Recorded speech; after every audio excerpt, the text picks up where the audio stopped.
Читайте и слушайте одновременно интереснейшую классику, адаптированную под современный английский специально для вас.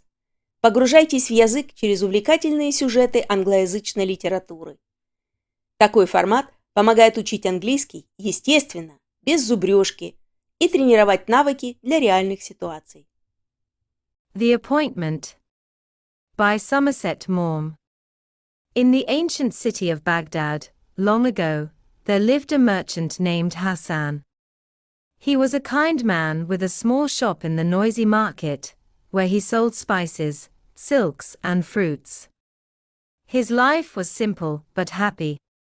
He had a loyal servant named Ali, a young man who worked hard and always had a smile on his face. Ali ran errands for Hassan, carried goods, and helped keep the shop tidy. One sunny morning, Hassan sent Ali to the market to buy some fresh figs for a special customer. The market was alive with colors and sounds, vendors shouting, camels grumbling, and the smell of bread and spices in the air. Ali went through the crowded streets, his basket swinging as he walked. He was cheerful, thinking about the cool evening he'd spend with his friends after work. As Ali reached the fruit stalls, he saw a woman standing near a pile of figures. She was tall, dressed in a long black cloak that covered her face except for her eyes. Something about her made Ali feel uneasy. Her eyes were cold, like the desert night, and they seemed to look right through him. Ali tried to ignore her and focused on picking the best figures. But as he turned to leave, the woman stepped closer. "Why are you here, Ali?" she whispered, her voice low and strange. Ali froze. "How do you know my name?" he asked, his heart beating faster. The woman didn't answer. Instead, she raised a pale hand and pointed at him. "I didn't expect to see you here today," she said. "I have an appointment with you tonight in another place." Her words sent a chill down Ali's spine.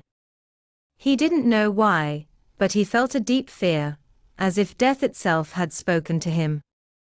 Ali dropped his basket and ran through the market, pushing past people and carts. His mind raced. Who was that woman? Why did she say that? What other place? He was not planning to go anywhere tonight, was he? He reached Hassan's shop, his face pale and his hands shaking. "Master," he gasped. Something terrible happened. Hassan, who was counting coins at the counter, looked up.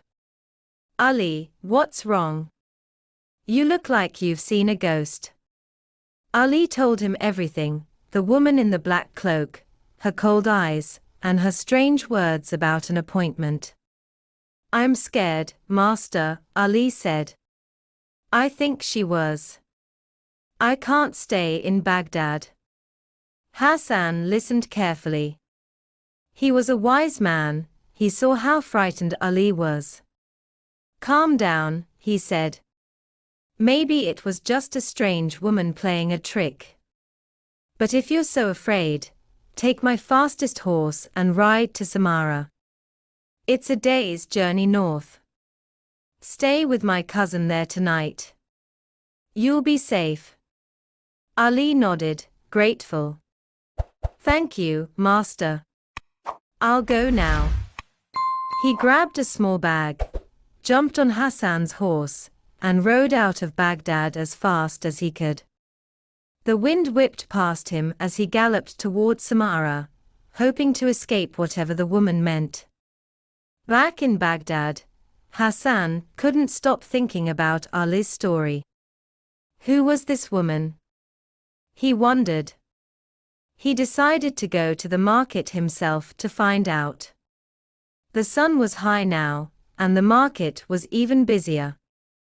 Hassan walked past the fruit stalls, looking for a woman in a black cloak.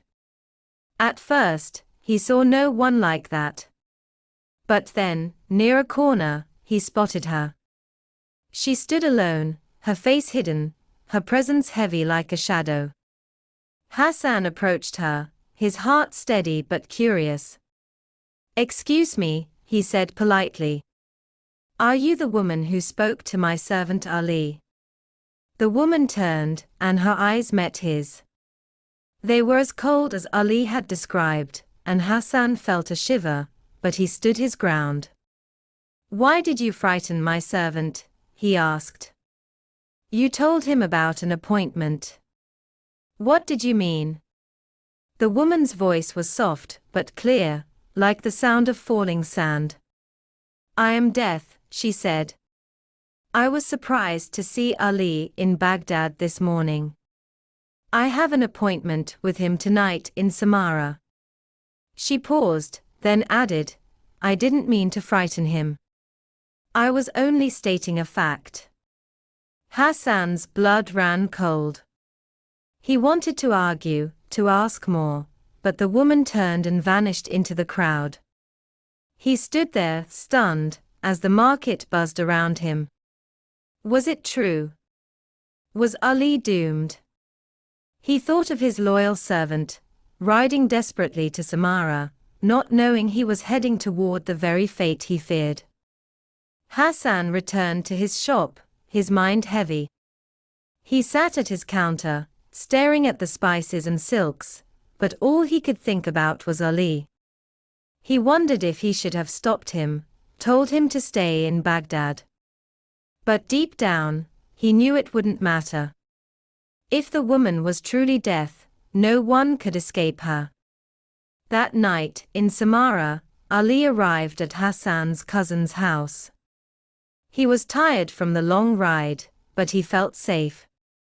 He ate dinner, laughed with the family, and went to bed, believing he had escaped danger. But as the moon rose high, a shadow passed over the house. Ali never woke up. The next morning, they found him in his bed, his face peaceful, but his life gone.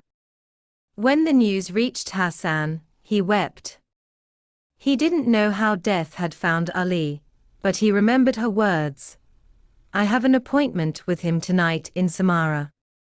Hassan realized that no one could run from fate. Ali had gone to Samarra to escape death, but in doing so, he had kept his appointment with her. Years later, people in Baghdad still told the story of Ali and the woman in the black cloak. It became a tale to remind everyone that life is unpredictable, and no one can outrun what is meant to be. Hassan never forgot his young servant, and every time he passed the market, he looked for the woman in the cloak, but he never saw her again. Yet he knew, deep in his heart, that one day, she would come for him too. Больше историй смотрите по ссылкам.